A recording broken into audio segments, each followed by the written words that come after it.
11월 30일 가정예배 하나님 앞에 올려드리겠습니다.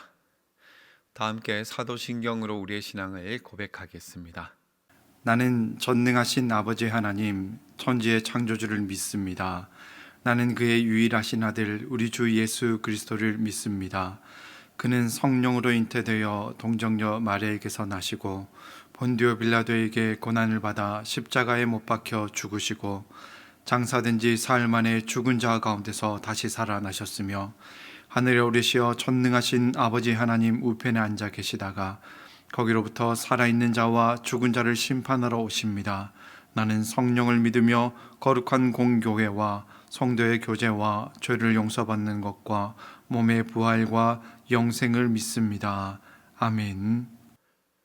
오늘 우리가 함께 고백할 찬양은 주님이 우리를 빛으로 부르셨으니입니다.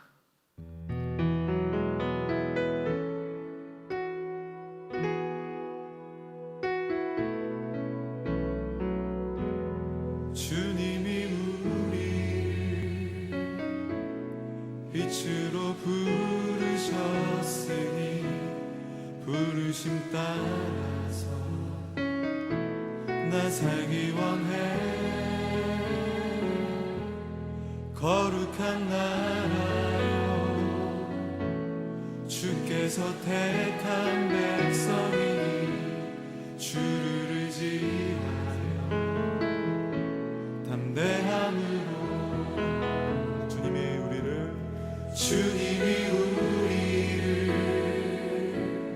빛으로 부르셨으니 부르심 따라서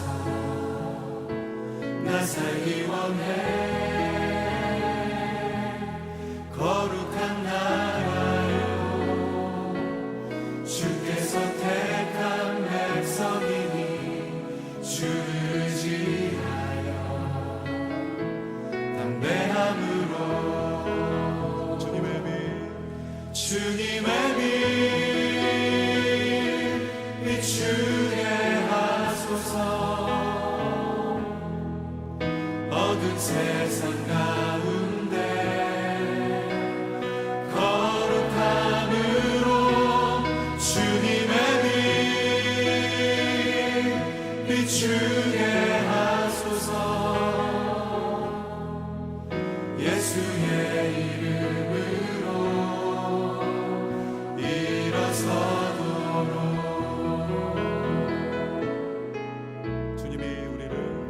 주님이 우리를 빛으로 부르셨으니 부르심 따라서 나 살기 원해. 거룩한 나라요, 주께서 택한 백성이니 주를 의지하여 담대함으로 우리 함께 주님의 빛 비추게 하소서. 주님의 빛 비추게 하소서. 어두운 세상 가운데 거룩함으로 주님의 빛 비추게 하소서. 예수의 이름으로 우리 믿음으로 고백하면서 주님의 빛 비추게 하소서.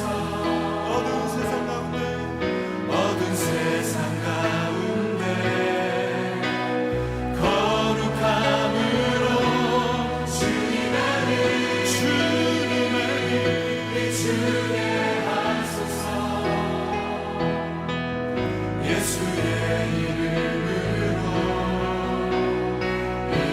믿음으로 고백합시다. 주님의 빛 비추게 하소서. 주님의 빛 비추게 하소서. 어두운 세상 가운데 거룩함으로 주님의 빛 비추게 하소서. 예수의 이름으로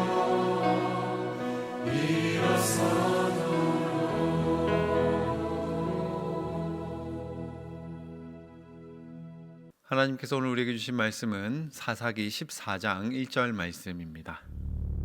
삼손이 딥나에 내려가서 거기서 블레셋 사람의 딸들 중에서 한 여자를 보고 올라 여러분, 이스라엘의 영적인 상황이 점점 악화되어 가고 있습니다. 이제 이런 상황에서 사람들이 기대하는 것은 무엇이겠습니까? 그 어느 때보다도 위대한 사사가 등장해서 이 모든 것들을 회복시켜주고 하나님을 떠난 이스라엘의 마음을 다시 하나님께로 되돌려 주는 것, 되돌려 놓는 것, 그것을 기대하고 있을 겁니다.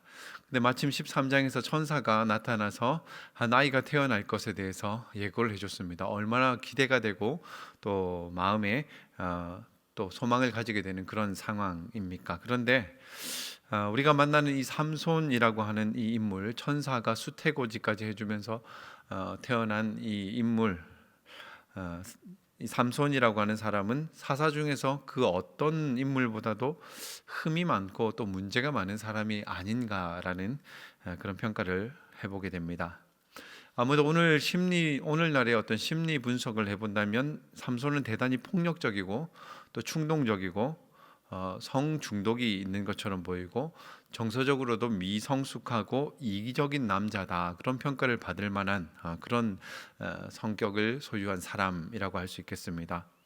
근데 한편으로는 참 당황스러운 것은 그런 삼손에게 하나님의 영이 함께 하시고 그 삼손이 가지고 있는 결점들을 사용해서 하나님이 역사하신다라고 하는 것입니다. 우리가 함께 읽은 이 오늘 1절의 말씀은 그냥 보기에는 평범해 보이지만 사실 이 안에는 당시 이스라엘의 상황을 판단할 수 있는 중요한 정보가 들어 있습니다. 어느 날 삼손이 딥나에 내려가서 거기서 블레셋 사람의 딸들 중에서 한 여자를 보았다. 그리고 그 여자를 마음에 품게 되었다라고 이야기가 이어지고 있는데요. 여러분, 사실 이 삼손은 천사가 수태고지를 해준 사람, 그래서 부모가 그 아이를 나실인으로 키우기로 서약했던 그런 사람이었습니다. 그런데 나실인으로 구별된 삶을 살아야 할 이 삼손이 지금 어떻게 하고 있냐면 블레셋 여인, 이방 여인을 보면서 그 마음에 이 여인과 결혼하고 싶다라고 하는 마음이 생겼다라고 하는 겁니다. 근데 여러분, 이것도 참 놀라운 것이지만 더 중요한 것은 뭐냐면 이 삼손이라고 하는 사람이 이 여인을 어디에서 만났느냐라고 하는 건데요. 딥나라고 하는 곳에서 만났는데, 딥나는 블레셋 땅이 아니라 이스라엘에 속한 땅, 그런 지역입니다. 여러분, 이것은 무엇을 말해주고 있겠습니까? 지금 블레셋 여인이 이스라엘의 영토 가운데서 자유롭게 걸어다니고 생활하고 있다고 하는 것이죠. 뿐만 아니라 삼손의 이야기를 쭉 보시면은 삼손이 블레셋 사람들이 살고 있는 그 지역들을 그냥 옆 동네에 마실 다니듯이 편안하게 왕래하는 것을 볼 수가 있습니다. 한마디로 삼손이 살던 이 시대는 블레셋 사람들과 이스라엘 사람들이 자유롭게 섞여 살고 서로의 땅에서 일상적으로 정착해서 공존하며 살아가고 있던 그런 시대라고 말할 수 있겠습니다. 그런데 성경은 뭐라 얘기했냐면 이 시기는 분명히 이스라엘이 블레셋의 지배를 받던 시대라고 그렇게 이야기하고 있는데, 그 모습이 너무 평화로워 보인다라고 하는 것이죠. 그래서 심지어 사사라고 하는 이 삼손이 블레셋 여인과 결혼을 하고 싶다라고 하는 이런 마음을 가지는 것, 이거에 대해서 어떤 거부감도 느끼지 못하고 이상하게 생각하지도 못하는 그런 시대라고 할 수 있겠습니다. 영적으로 참 암울한 그런 시기가 아닌가 싶습니다. 그런데 여러분, 가만히 살펴보면 블레셋이 이스라엘을 정복하고 침략하고 있던 이 시기에 사사기에 있는 중요한 특징 가운데 하나가 빠져 있는 것이 있습니다. 그게 뭐냐면 이스라엘 백성들의 부르짖음입니다. 하나님, 우리가 잘못했습니다. 제발 블레셋의 그 손에서 하나님 우리를 좀 구해 주십시오, 우리를 도와주십시오 라고 하는 이런 호소와 부르짖음이 나타나지 않는다라고 하는 겁니다. 분명히 이전에 이스라엘 백성들이 다른 나라의 지배를 받을 때는 신음하고 괴로워했습니다. 왜냐하면 그 이전에 어떤 다른 나라들의 지배 방식은 군사적이고 또 정치적이고 경제적인 그런 지배를 받았기 때문에 고통이 이만저만이 아니었습니다. 그때 이스라엘 백성들은 하나님께 부르짖기라도 했습니다. 그런데 이제 블레셋의 지배를 받고 있는데 그들과 함께 어우러져 살아가고 있고 그냥 이전처럼 큰 어려움 없이 그냥 우리가 누구인지도 잊어버린 채 그렇게 살아가고 있는 모습. 그래서 심지어는 하나님께 부르짖지도 않는 그런 모습을 보여주고 있습니다. 여러분, 블레셋의 지배를 뭐라고 할 수 있냐면 한마디로 문화적 지배라고 그렇게 말할 수가 있을 것 같습니다. 중요한 것은 문화적 지배는 이 군사적, 정치적, 경제적 지배 그 어떤 것보다도 더 위험한 그런 것이라고 할 수가 있습니다. 중요한 것은 문화적인 지배라고 하는 것은 군사, 정치, 경제 지배 그 어떤 것보다도 사실은 더 위험할 수 있다라고 하는 겁니다. 왜냐하면 이스라엘이 블레셋의 어떤 가치와 풍습과 그들이 섬기는 우상 문화들을 완전히 받아들이고 그것에 순응하고 적응해 버릴 수 있기 때문입니다. 이스라엘은 자신도 모르는 사이에 그들과 동화되고 또 결혼까지 하게 되는, 그것이 전혀 낯설지 않고 이상하게 느껴지지 않는 그런 상황이 되어버렸다라고 하는 겁니다. 이것은 한마디로 이스라엘 땅 가운데 하나님의 백성 경건한 자손들이 멸종 위기에 처했다라고 할 수가 있겠습니다. 여러분, 만약 이 상태로 한 세대, 두 세대가 지나가면 어떻게 되겠습니까? 이스라엘은 완전히 그 자취를 소멸하게 될 것이고 그 땅은 이스라엘 땅이 아니라 블레셋 땅이 되고 말 것입니다. 마이클 월콕이라고 하는 분이 이런 이야기를 했습니다. 세상과 교회 사이에 평화로운 공존이란 있을 수 없다. 갈등이 없다면 세상이 교회를 정복한 것이다. 이렇게 이야기했습니다. 여러분, 오늘날 우리의 모습은 어떻습니까? 오늘날 교회와 그리스도인들은 세상을 변혁시켜 나가고 있습니까? 아니면 세상에 순응하고 적응해서 우리의 정체성을 점점 잃어가고 있습니까? 예수님은 분명히 우리에게 우리가 이 땅 가운데서 빛과 소금과 같은 존재라고 말씀하셨는데 우리는 어느 사이에 이 세상의 문화와 가치에 익숙해져 버리고 거기에 동화되어 가고 오히려 더 적극적으로 이 세상 문화와 결혼해서 함께 더 나은 세상의 부귀와 영화를 누리며 살고 싶은 그런 모습으로 살아가고 있지는 않습니까? 오늘 이 말씀 안에서 우리 자신을 돌아볼 수 있는 그런 하루가 될 수 있기를 간절히 소망합니다. 나눔 질문에 대해서 말씀드리겠습니다. 세상의 가치관과 성경의 가치관이 충돌하는 그런 경험을 해보셨다면 한번 나눠보시고 그때 여러분은 어떤 선택을 하셨는지 함께 나눠보셨으면 좋겠습니다.